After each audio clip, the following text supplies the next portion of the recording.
Happy today. I am William Brown from IamWilliamBrown.com. This is Disconnect to Connect, one word conversations. Happy Memorial Day to everyone.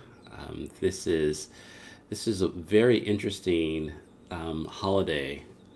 I guess other than Mother's Day or anything like that, this has been like the first weekday holiday where you typically have off work where where you're at home, so you're at home on a holiday at work. And so I am going to be doing a lot of work today and still kind of staying in it, and also celebrating the brave women and men who have made the ultimate sacrifice for our country. So with that in mind, and really not that in mind, our word for today is death. Now, for some of you people thinking that this is a very morbid thing to have a conversation about, I'll share some of the things how this is showing up for me, and how it's not when I have my guest on, but. There is just a lot of levels to this for me. And when I pick this word, or when a lot of times I don't share exactly how I get words, but throughout my day, a word just comes to mind and it kind of hooks me. And so I'll write it down and kind of decide if I am going to unpack it for myself or invite my friends to unpack it with me. So this is a word that I've been unpacking, and I've invited my friend to come and unpack it with me. So I'd like to introduce my friend here. Good morning. Good morning. How are you today? Doing pretty good. I'm amazed that I'm awake. I'm on the West Coast. It's a little earlier here. Right. So I greatly appreciate it. I realized that when I was putting this together, I have some amazing friends on the West Coast, right? So now I hope none of them think that this is like a barometer. I want to see if these people really love me. So I'm just invite them to do something very early in the morning. But this is the time where I invite my guests to introduce themselves however they feel comfortable. Mm, thanks. Well, my name is Harmony, and so yes, there it is on the screen. Uh, what I do for my day job is I'm the Chief Community Officer for Work the Journey. So I get to spend a lot of time working on my business, working with other people's businesses. Um, but I really appreciate the invitation to sort of introduce myself however I want. And I have been thinking about like what are the labels that that people associate with me or that I associate with me. I'm a Texan, born and raised. That's an important label for me. Grew up in Austin. Now in happily in Seattle. Um, I am a big sister. It's a label that I really appreciate. I live in a community where I get to be a sort of like auntie figure to a toddler. I don't even know that I have a label other than Harmony, but it feels like a very special kind of label with her. Right. Um, those are a few of my labels. Okay. No, that's great. And I'm sure some others will show up within this conversation. Yeah, one or So, two. right, one or two. So, how does death land for you? Yeah, well, I laughed when I saw that it was the word that you had picked, because what I didn't tell you, I have since told you, but what I didn't tell you before you picked the word is that today is the eighth anniversary of my cancer diagnosis. Hmm. And when I was picking which day to have this conversation with you, I thought, ooh, that would be like a really interesting way to sort of mark that day. And I am so curious, almost like a tarot card reading or a fortune cookie, like what word you would pick for Great. that day. And so when I saw death, I was like, maybe a little on the nose, universe. Wow. Great. So like personally for me, that's one of the things that I'm thinking about today. But as you mentioned, today is also Memorial Day, and there's an image that's been circulating of today's New York Times that lists the names of the people who have died from Mm, coronavirus. mm, And I think it's interesting that they chose Memorial Day to mark people who are, many of which not soldiers, right? mm. But who have died in this sort of great struggle of our country. So there's a lot in all of that, but I think death is actually a really timely topic, both for me personally and culturally, for us to talk about today. No, I definitely appreciate it. I commented on that piece yesterday, and in some cases, I don't feel led to share my results. If you want to, if you want to go onto my Facebook, you can watch it there. I feel like one of those people, but really, I will say that how I've ran away from, or I have not wanting to faith death as a concept or a reality or something for my life, and so long the more that I look at the word and I really embrace the word death, I recognize how I'm living or how I'm not living. Yeah. And it's like most of the times when I feel like my mortality, Mm, I really wonder, what am I, what would I be giving up? You know, if I am, if I'm not living my life fully, I'm really not giving up much. mm, And I don't want to feel that everything that I've gone through or I've experienced it, and just the privilege of being here, that I want to live less than that. And mm. so that's how it like shows up for me, and it just really it really just encourages me to like just wake up and live, and just, yeah, Totally. because it's going to happen, right? One day I'm not going to wake up. But Mm. so when I get the opportunity, let's just live with that. Yeah.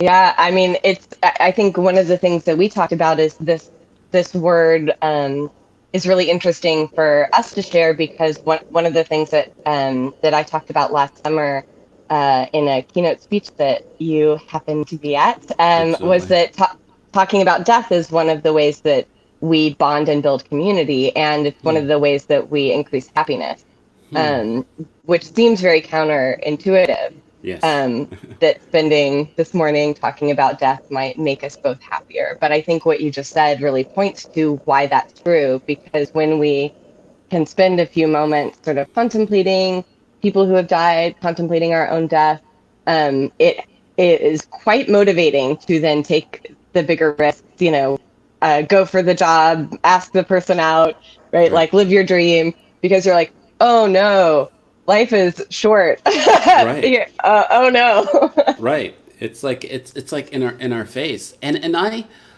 um I feel that until your conversation and and some of the things that I've gone through, or basically being shaken awake, to my life, um, I felt like I was there was a resignation that this is my life, whatever it is, and one day it's not, and there wasn't this urgency to kind of Mm, live it. It was just more like, all right, this is, when I first thought I was going to write a book. It's like, if I write a memoir, what would the title be? And there was a point where I would say that I've been making lemonade all my life, because that's how I saw my life, that I was just mm, getting lemons everywhere. So I'm just kind of putting sugar to everything. Until I really let that go, and like, my life has so much more than lemons, and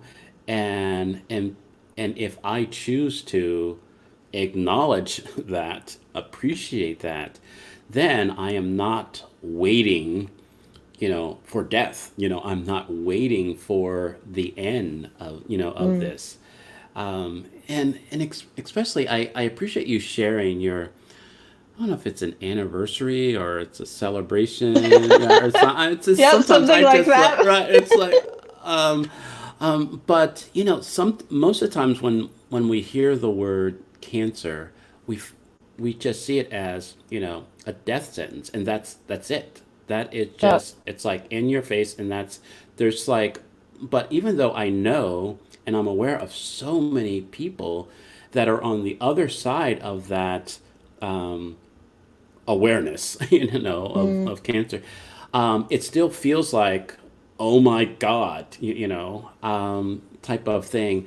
Totally. How did you process getting um, that awareness and then being on the other side of it?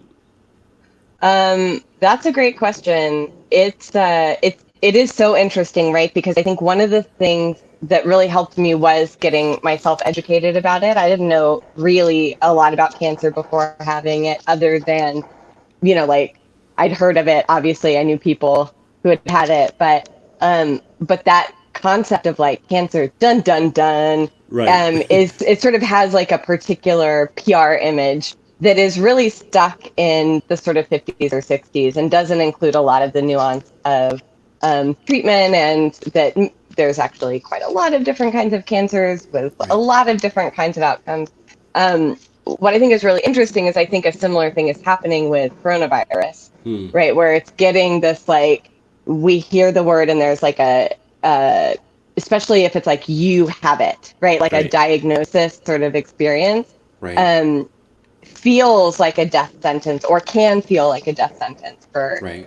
for people. And it's sort of like a, makes me think of Harry Potter with like Voldemort and like he who must not be named. Like we have these like Hmm. words that start to take on a thing where we can't talk about them, or hearing them is the same thing as death. Right. Um, and I think that's such a, it's, I don't know what we do with that, but I think that's like really interesting that like the word Right. itself can evoke like fear and like bodily sensations and Right. emotions. So part of it, for me, the process was like educating myself, talking a lot about it, so that I could get used, like just take the sort of shock away. Right. Um, but then like, I don't know, like a lot of it was crying a bunch and Right. like Right. Right. being really freaked out, and there lots of therapy over the years has made like a huge difference. And but then ultimately it also was the first time, I think I was 29 when I got diagnosed, and I think it was the first time I really confronted that I was going to die. Like I Hmm. sort of knew that I was going to die, but Right. like like who knows, maybe Right. science will, or I'll move to Right. Mars, and like Right. I'm young, and I think like it was very vague in my future. And I don't know that in our culture there's a lot of healthy examples of how to come to terms with your own mortality. So Right. it was messy for me, and hard to confront that. And Yeah. I think that's like not just me. I think that's cultural, that we don't have good ways to like really be with the death of people we love, Right. our own death. Um, which I think is part of all the conflict that we're seeing, is a lot of people on all sides who haven't really confronted their own mortality Right. suddenly being faced with it. Right. I definitely appreciate it. And for me, what I have reduced death down to, for me, is my acknowledging within myself that I have a hard time dealing with and managing endings, Mm. and dealing with grief. So, and I think in those two areas of my life, is, I will do things to keep things from ending. And it's just like, okay, I'm going to tweak this here. I'm going to make this better and everything like that. And it's like, dude, let it go. Right. And it's just like, no, I don't want I don't want it to end. But, the more that I am able to let things go or to have things end, something can begin, something can start anew. And I think that death feels like the end, the final, but there are so many opportunities, or there are so many experiences of death in our life that the more that we embrace that or be aware of that, the more that I believe, as you were saying, that we can create community, that we can be, with ourselves, and we can just love the life, because it's not like, in some cases it feels like, okay, this end, oh, okay, that ended. No, there is a part that, you can grieve, you can be disappointed, you can do all that, Mm.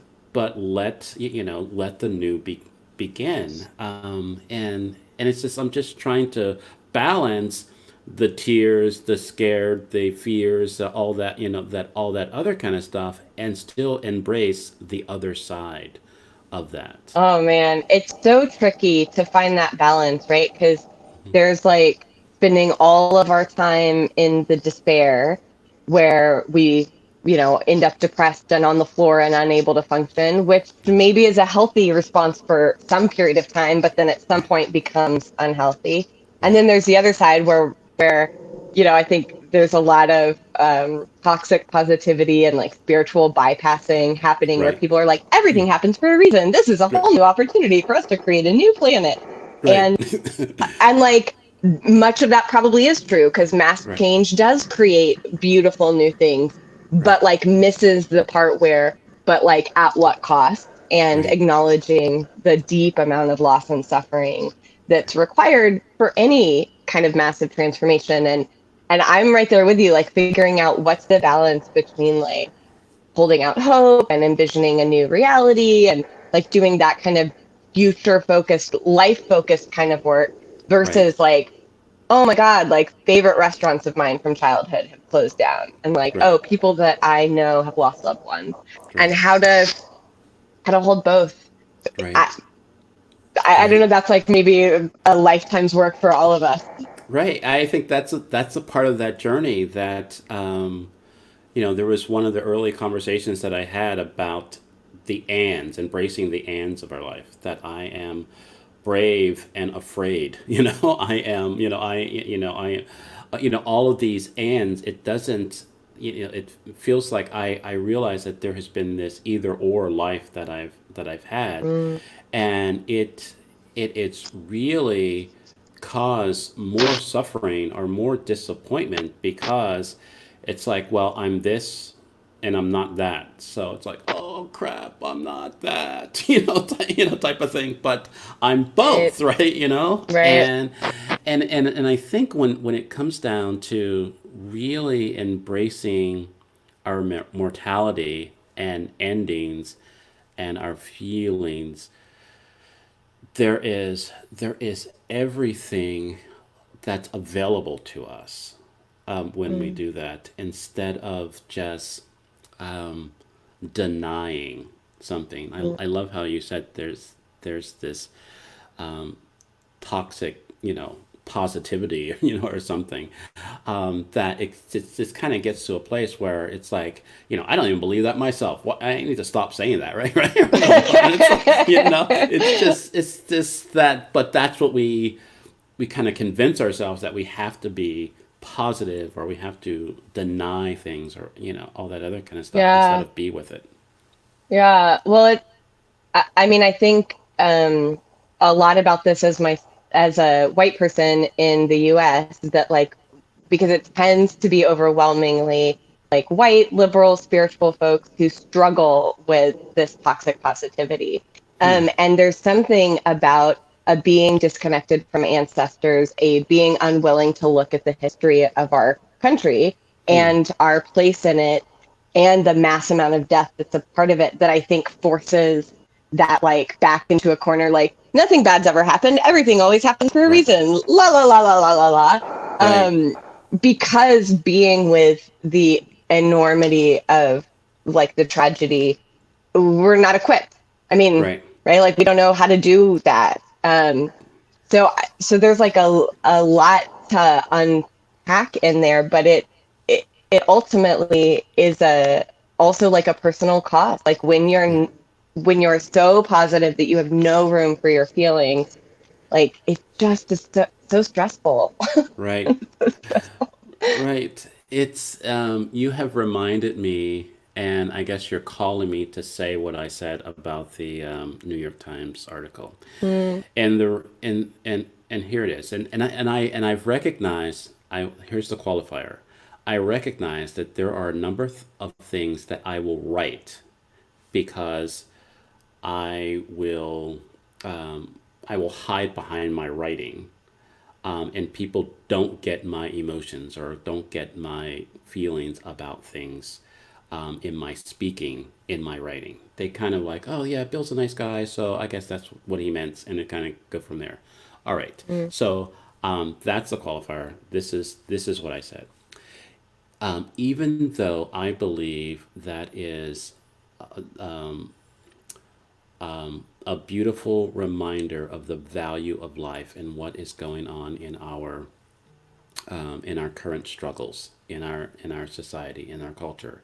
It felt as if that there was an agenda associated mm, with it, and the reason why is, and I think something that you just pointed to, is that before COVID-19, there was a lot of suffering, dying, and devaluing of life that was acceptable and did not make the New York Times front page.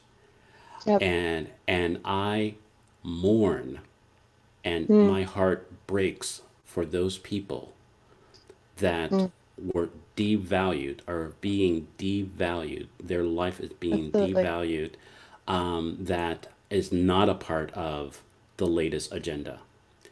Yep. And even though a lot of these names that were printed didn't come with their race, didn't come with all the other labels, there there was a point that I hope this is a moment that we start to value life on all Yep. levels, and that Yep. we find a way to really see the importance and seeing the value, seeing the I don't have all the words, but I Mm, just really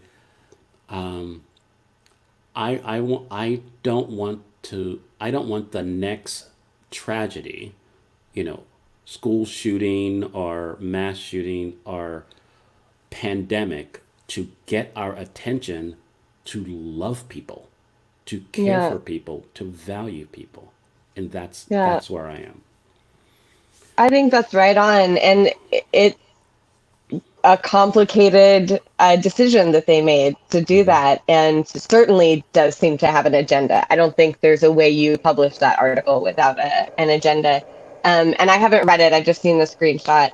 But one of the things that is often missed is that just like in a non-pandemic society, the people in a pandemic who are most vulnerable are the people who are already not being cared for, already not being loved, Absolutely. right? So there's an overwhelming, like for sure, there's people who are older and have pre-existing conditions, and people who are healthcare workers, but in the sort of like average folks, more people of color, more poorer folks, more queer folks are sick and dying than people that have means, that have privilege, that have like already access to healthcare. And um, I think it's like there I'm experiencing a sort of like dual layers of grieving and outrage with the pandemic. And one is the just like scale of the tragedy globally, right, Right. and individually. And then the second is like what feels like a very cruel response to it. So Right. it would already be tragic, just like,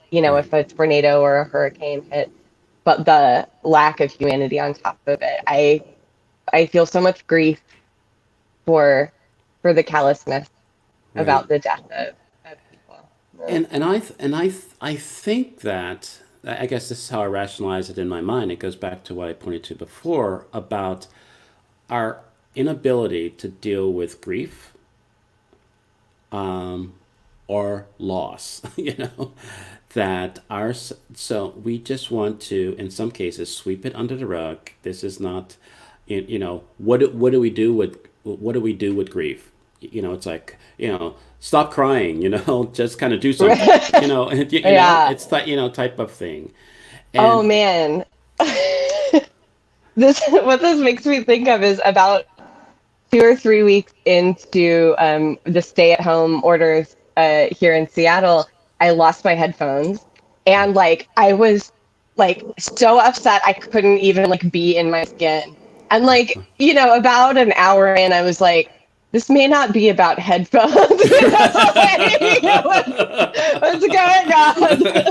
And but like the I didn't have any capacity to even lose like a object right. because I was maxed out on loss, right? Wow. And like it's even though quite obviously humans are more valuable than headphones, I think the part of us is like the muscle that deals with like letting go and like being okay and grieving like gets maxed out, and then we can't. It's like Right. I've lost this paper clip, like flip the tables. Like, that's it.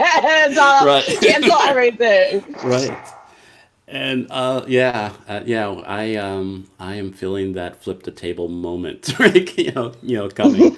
And so, like I said, I'm trying to manage it. I'm trying to kind of put things in perspective. I'm trying to, be responsible. All these things that are showing up for me during this time, and Mm, I, I don't want to.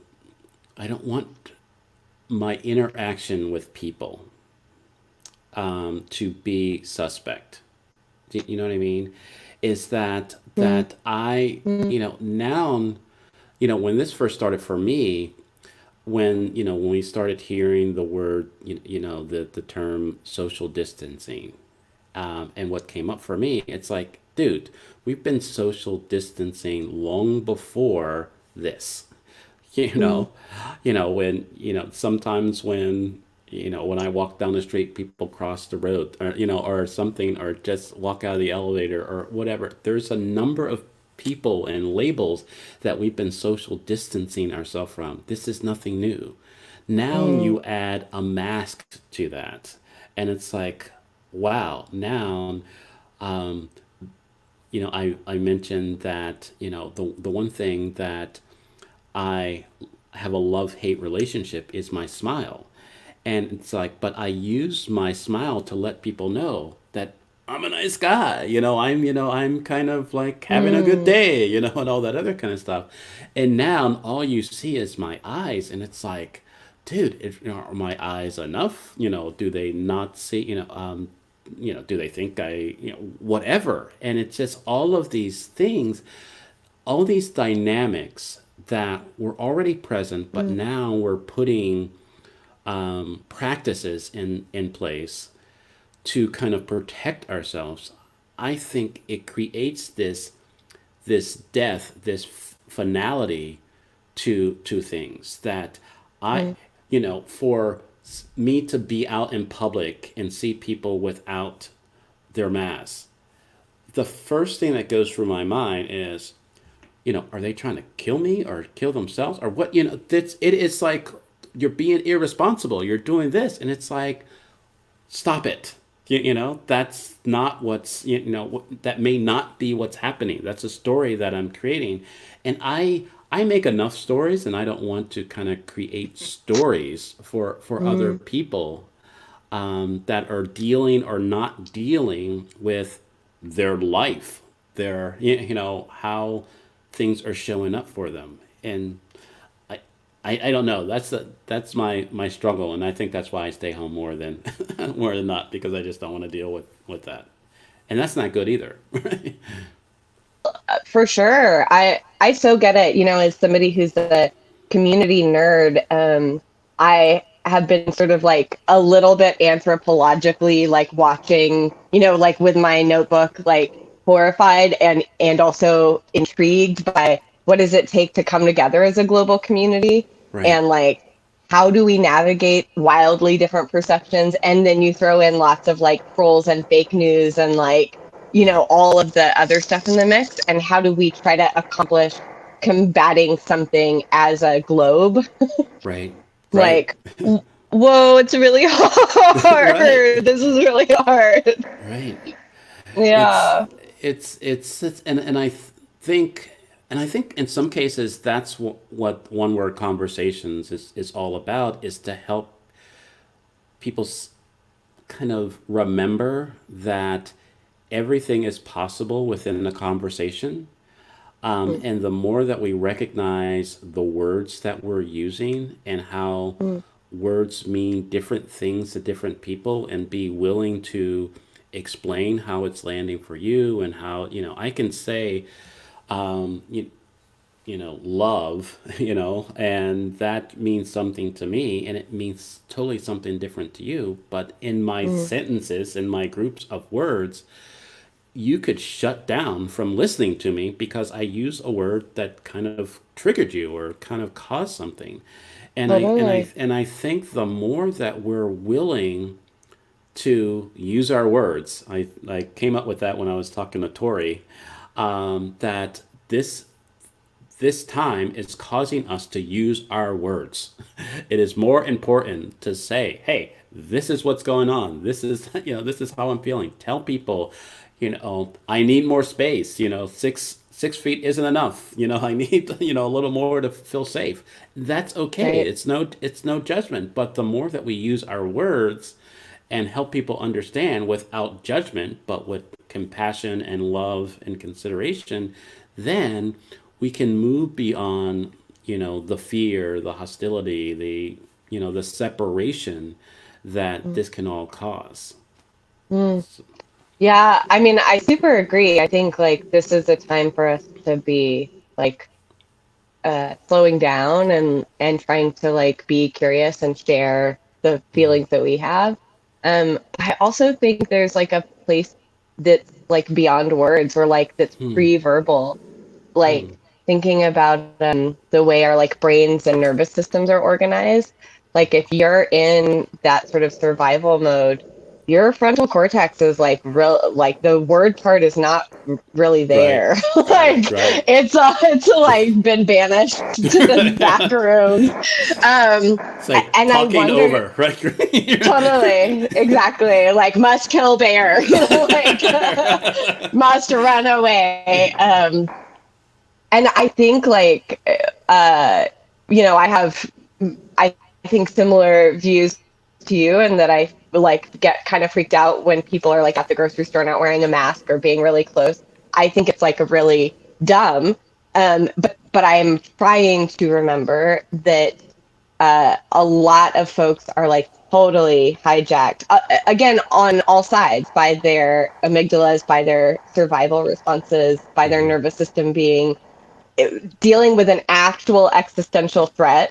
Right. Yeah. Like a Saying this actual is not just existential in my threat. head, right? Right. Right, right. The meteor is coming for the dinosaurs, right? Right. Like, think about the meaning of your life.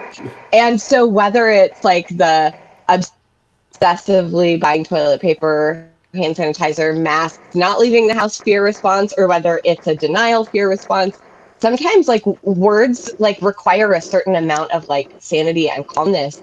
Right. And I wonder how we connect on this sort of like more heart or like nervous system level, Right. that can even allow the conversations to happen. Because I don't think I can have a conversation with somebody right now who's like yelling at a protest to open up businesses, where either of us are gonna come away Right. like with Right. anything. I think it's just gonna be yelling.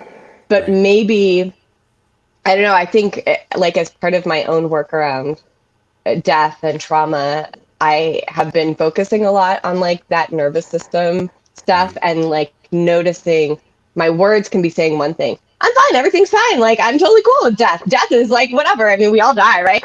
Right. And it's very obvious I am not okay. Like, Right. so how do I be speaking or connecting with the deeper part that even can let real authentic words come Right. out? Because I think that's what a space you create is like a, Right. okay, let's talk about like authentic words, Right. not sort of PR or whatever. Right. Yeah. I get it. I'm trying to really embrace the appreciation of, of death, or of endings, or things, or loss, all of those. I say words, the powerful thing about words is they don't come alone. They come with stories, and and feelings, and Mm, emotions, mm, and and all that other kind of stuff, and they come with other words, and so really embracing an appreciation of the endings, the in my life, and really honoring that, mm. and it is, so I'm not afraid, or I am not fearful of it. I'm not kind of run, but I can lean into it, and to gain an understanding, so then I can stay alive. I can stay present, Totally. and and like you said, that is an interesting dance, and it's a dance where the music changes throughout, right? It's like Totally. it's like who changed the music? It's like, what is it's like we went from a waltz to like hip hop, or it's like what the what is going on? But it is definitely a dance worth dancing, but it's just Yeah. staying in it. Um, One of the things that's been really helpful for me, and I have a suspicion it's happening for a lot of folks right now, is gardening and growing plants. And whether it's like houseplants or, food to eat. Um, and some of that is very personal. Like one of my labels that I use is wit, which has a lot, speaking of words that have what? lots of story behind them. Right? Um, but but part of how that shows up is getting sort of up in life and death. And anybody who's ever gardened knows that there's a lot of death in growing a garden. You're dealing with like plants that don't grow, you're picking off leaves so that the rest of the leaves have stuff, then you've got pests and slugs and snails and squirrels, and it's like a constant battle of growing the things you want to grow and not growing the things you don't want to grow, and weeds and like all of that. Wow. And I think it's quite surprising to some folks to be like, oh, like if you start messing around with plants and sort of like playing God in your little mini backyard, and Right. there's a lot of death that's just required. Wow. Um, and there's something about like when you're like, oh, this plant has died and now it's over here in the compost, which is going to turn into dirt, which is going to help this other plant live. And like getting to be part of that cycle on like that small scale for Wow. me has been very healing and helpful in being like, okay, someday I'm going to be compost. Wow. Right? It's We're like, gonna help everybody, right? That's our contribution, well, right? but that's true, right? And that Right. I'm Wow. being fed by my life exists because of death, because of lots of death. Many plants will die for me in my Wow. lifetime, right? Wow. And that's part of what I really appreciate about, for me, my sort of spiritual path and tradition is there's like, all right, here we go. Death's like right here. And for me, I've realized like, oh, nature loves death. Death is great. Like it provides so much food and nutrients and like ground cover, and like nature is very neutral about death. There's not Right. any suffering on that sort of that scale of it because it's all useful for something else. Right. Um, and I know there's been a huge increase in people gardening as they've been Right. staying home. Like Wow. the nurseries in Seattle have had like several week long wait lists to get an appointment to come in to like buy plants Right. because they've just been like so overrun. So I'm curious if other people are finding that or like learning Wow. that in their gardens, like, oh, here's a worm, that's great, here's a snail, nope, forget you, right? And Right. like, Right. oh, what does that mean? And do I choose this snail or do I choose my kale plant? And like, Right. one of them's not surviving this, right? Like, Right. how do I Wow. pick? Um, anyway, I'm curious if that's a thing that we're all investigating at that, or many people are investigating at that level right now. I mean, I am fascinated by that too, and there's a number of reasons why I don't garden, or I've chose not to garden in the past. Is I was like, yeah, I can't, I don't have time for this. This is just too much in control, that I need to control. But the reason why control came up, it is like, is it that the reason why people are looking to this gardening, is that their life is so out of control.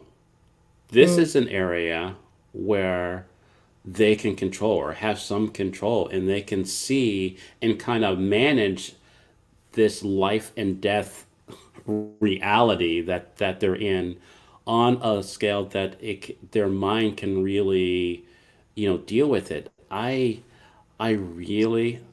really thinking that I need to start gardening, and it is something that, and I'll get, some vegetables out of it, or something, or something too. A lesson and a meal, right? Dinner and a show, right? Right? You know? So, best so pitch for gardening. So it's really, no, I really appreciate that, Hmm. that observation there. And yeah, like I said, there's you could probably talk to a number of people that may not know. They might think it's just the reality of it, and kind of, I just need a hobby, or something. Right. Which is fine. But I mean, it's a great hobby. It's like right, keep you busy, give you lots of stuff to do, like right, good, probably good for the earth. Good, like, wow, sure. But yeah, even still, there's that like having to like actually engage with it, but in a way that's not as threatening, right? Like it's easier right, for me to grieve, oh man, I like didn't water this house plant enough, like it right, died, and I can grieve that death so right, much more easily than I can the list of names in the newspaper. It's like right. small enough for me to hold and actually be with. Right. No, I totally get that. What is, do you think that there is, a positive acceptance of death, or there's, not just the, I mean, it's reality that we are, it's going to happen, but is there like a freeing, a liberating Hmm. acceptance of it, that people can, that we can all come to an awareness of? Um, I think so, but I don't know that I could give like here's the step by step process to have a Right. liberating, healthy experience of death. Um, Okay. I I think uh, sometimes it's having a brush with it that helps you Hmm. really like come alive. But like I feel like for myself, grappling with cancer both gave me a lot of power around death and Hmm. also like messed me up a bunch around death, right? So it's like Right. it was both. Um, I try to look to um, indigenous traditions and around the world as like a model because I think that the healthiest models I've seen around death are um, the cultures and communities where like somebody dies, their body is bathed by the family, it's like touched and like cared for, and people get to experience death really, really up close. And there's like a long mourning ritual that takes place often for a year. Right. where you do specific rituals. You really get to like be with it and process it. And that's not something that in the West we have as much of, as like really good, like grounded Right. structures. So I don't know, like almost die or maybe look to indigenous teachers. Right. So, uh, okay. garden, I don't know. Right. Okay. Okay. I guess the disclaimer, right? We're not encouraging you to almost die, Yeah, yeah. Right, right, right, right. Just saying it's one of the pathways, right. very That's right. treacherous pathway. Don't just, recommend. just appreciate it. Oh well, I think we could talk about this for hours, but I'm sure that there are things that that have and need our attention for today. Um, Mm, is there any last words or anything like that? There's something that I will say to you. I just wanted to honor you for sharing, your journey, and just I guess just being harmony. And I think too mm, often people think of harmony as unison. They just think that there's just this one note and it's just all of this. And the thing that I appreciate about you is that there is so much goodness to harmony mm, and the mm, sounds that come out and the laughter and all of that. And the more that you just show up as yourself, the more communities that are formed and created and just shared, and that's the fullness of your name, mm. harmony. And so I just felt led to say that, Thank you. yeah, and Mm. just go from there. Um, Well, I'm so touched. It's such an honor to get to be your friend and spend some time talking with you on this Monday morning. And I think like the final thought I want to say is like I know that there's a lot of people losing a lot of things, businesses and careers and lives and loved ones, and I just have like tenderness and care for all of the loss. And we've laughed a lot, but like right, it's not easy, um right, and it just like feel that. right. No, Yeah. I feel that. Thank you very much. Do you have a couple Yeah. moments to stay in the green room? Yeah, I'll hang out Uh, backstage. okay, I will. I'll see you in a minute. Thank you very much. Okay. Oh, this has definitely been a great conversation. I want to take that off because that bothers me. Um, one day I someone else will be running the show here. But no, I just really when I pick this word, I really didn't know where it was going to go and how it was going to land. And to be honest, I didn't think that there was going to be as much laughter and just outright joy that's within this conversation. And I think what I'm getting is that death is a part of life. But the more that we embrace or recognize or acknowledge the endings, the death in our life, the more that we can get an opportunity to live our life and appreciate our life, and see what is happening or not happening or that we're not allowing to happen. Life is a gift, and death is a gift. And my desire for you today, my prayer for you today is for you to live your life because the world wants you, the world needs you, and the world is waiting for you. So go be you. Be blessed, my friends. Have a wonderful rest of your day.